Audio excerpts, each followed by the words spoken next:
Hello everybody.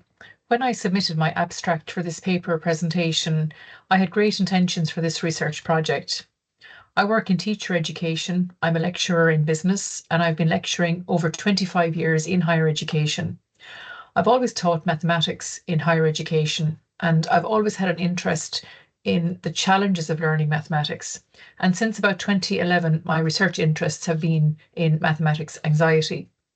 Where I work, part of my duties is to go out to schools when our students are on school placement and sit in on their classes.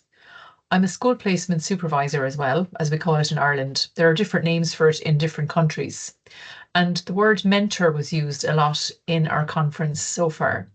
So, for example, I sit at the back of the classroom, the student teacher delivers the class, and afterwards we talk about the class and I give my feedback and we discuss that within a very supportive, collaborative environment. Part of what our students are required to do is to write reflections on each lesson. So for every single lesson, they have a lesson plan. Usually it's a Word document. And at the very end of their lesson plan, every day, they write their own reflection on the lesson.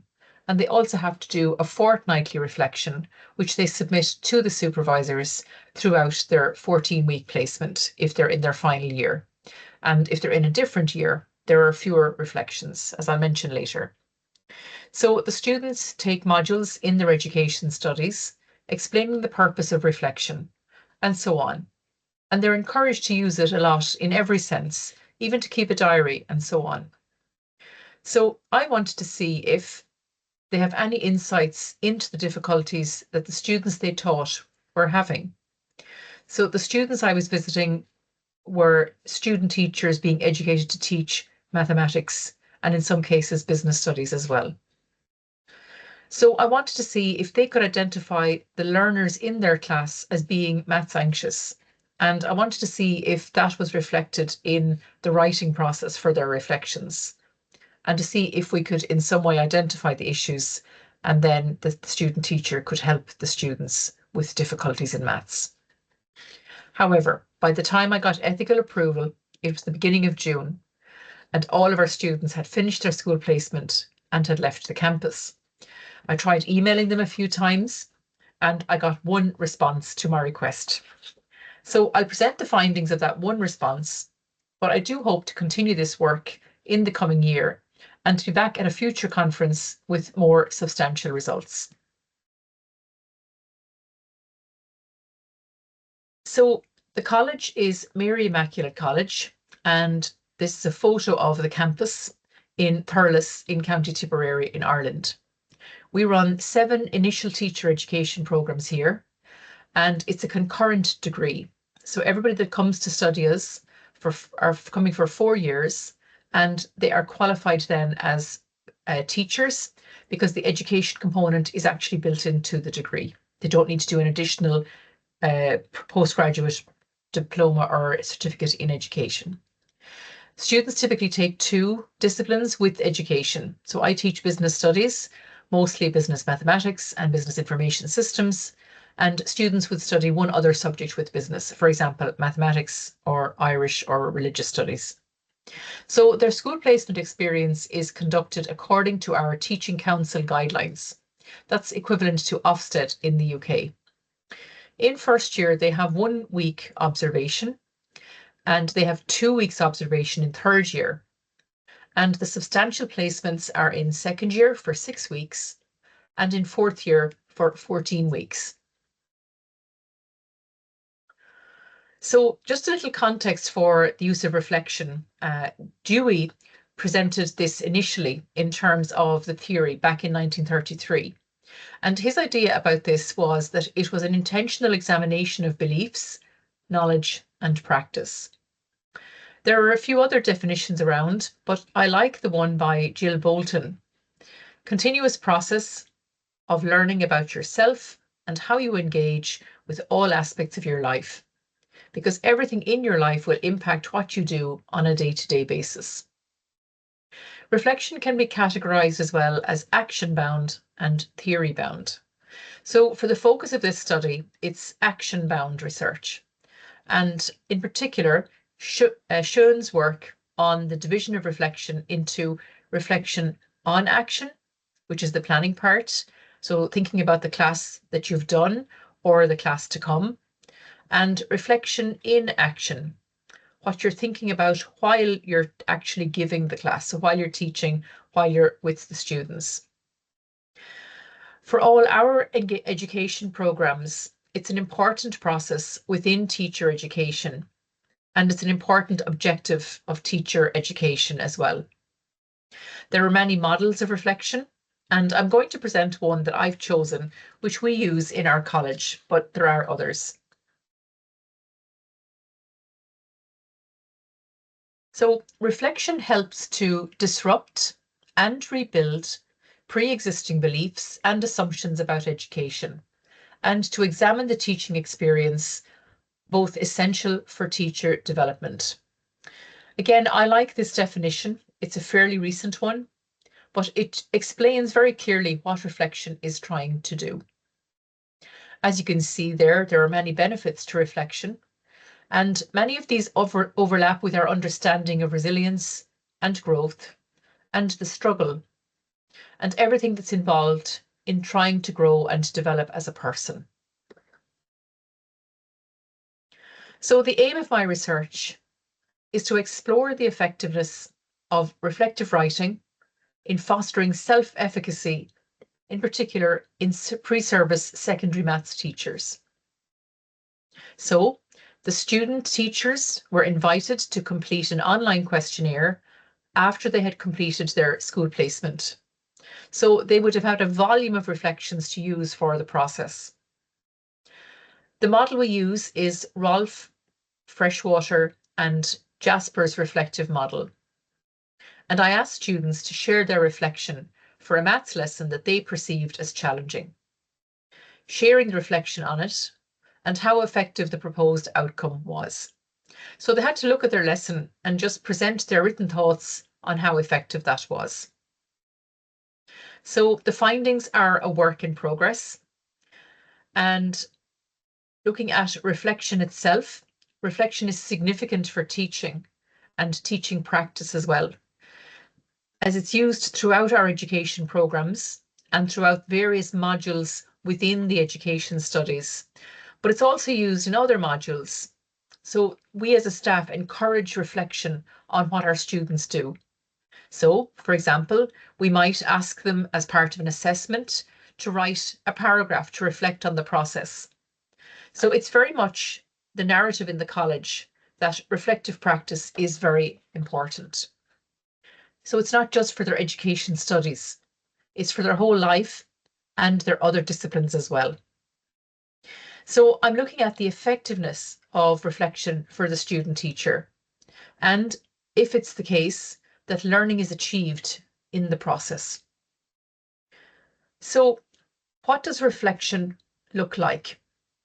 And what does it mean they have to do? And this is the guideline that I've chosen. There are numerous models and frameworks available, but with Rolfe, Freshwater and Jasper's model, it's a lovely model to use with students who are reflecting perhaps for the first time, because it's easy, it's straightforward. It's just 3 simple questions. What, so what, and now what? With what, you introduce the problem that they've identified or the issue. It may not necessarily be something negative. It could be something like an aha moment, for example. So what? Here is where they make observations about the issue. And then, with now what, they indicate what they would change or do differently or incorporate as a result the next time. So you can tweak these bracketed statements here to make them more suitable or applicable to the needs of the context they are reflecting on. My colleague, Dr. Tayo Adenusi, a lecturer in education at MIC, has developed a reflective diary for our students. And this is an extract from the guidelines he gives, because he's the one that does reflective practice for education with our students in that module. So again, with what happened, so describing the experience, stating the facts, no judgment, describing your understanding of the context and content of the class. So what? Well, what did you learn? Why was that important for you? And why is it important overall? And then with now what? How will you apply what you've learned? What will you do as a result or next? And then make a plan for the next time you are in this situation. So it's really getting them to think and try to be critical about it. Of course, criticality is hugely significant to underpin all of this. So I'm going to present one set of results that I got, but it was actually quite a good reflection in my opinion. I used the pseudonym Joanna as it was a female student who replied. So for Joanna, the what, she replied with the following quote. The most difficult challenge I believe I faced is thinking that I'm not cut out to be a teacher. I felt this way because I thought I do not know all the maths content. How am I therefore going to know if my students understand me? So she's very much reflecting on her own identity as a teacher. The so what? There were so many questions and what ifs. For me to relax and realise that this is what I am meant to do, I decided to read a lot of material on the syllabi to refresh my memory.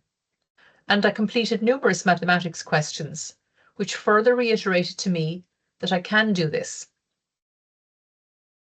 That was a very positive and resilient outlook. And finally, bringing us to her now what? I've learned that the possibility of me knowing all the material related to mathematics is virtually impossible. I must constantly remind myself that I am only human. I do not know the answers to everything, and there is nothing wrong with that. I will, however, always promise my students that when I do not know the answer, I will admit it and apologise, but I will ensure that I make it my business to have the answer to that question before the next lesson. So I wish I had more data to present to you, but it just gives a flavour of what the process is and the feedback from our Joanna. And in this case, it's very much about themselves. So it's very much a self-reflection here and about their identity. But my intention was that they would look at their class in terms of their own students. But again, I hope to do this for my follow-on work and as this research project evolves.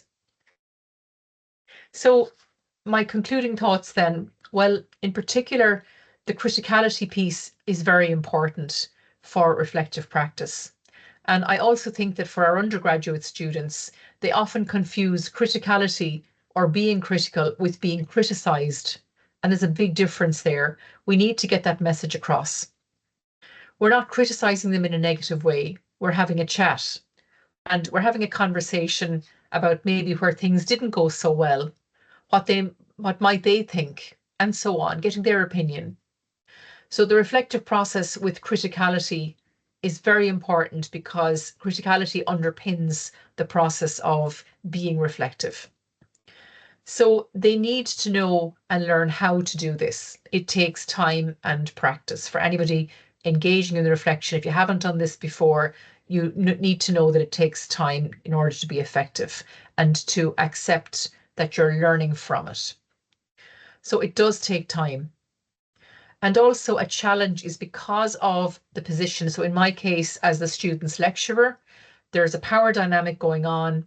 And if I'm sitting at the back of their class and they're giving me their reflection afterwards, maybe on something that I said, they might be holding back because I'm their lecturer and I'm going to be evaluating them at the end of the year. So there's that challenge with what is actually presented. Is it the truth? Is it a realistic picture of how they felt, of their criticality, etc.? So the evaluation on the reflection on my part, when I'm marking the student, that may dictate how much free expression they actually want to give and share. So that may pose a challenge as well. For me, my what, so what, and now what in this process? Well, definitely the timing of the whole project proved challenging. I got it wrong. So also not having enough data, the small scale. But I do think this process gives you a flavour of what the research intention has been, what it's been about. And I look forward to developing it further and getting more data and again presenting that to you.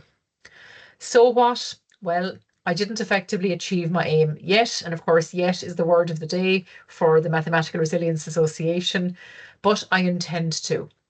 And now what? Well, I want to develop the research project and share more in-depth findings the next time. So thank you very much.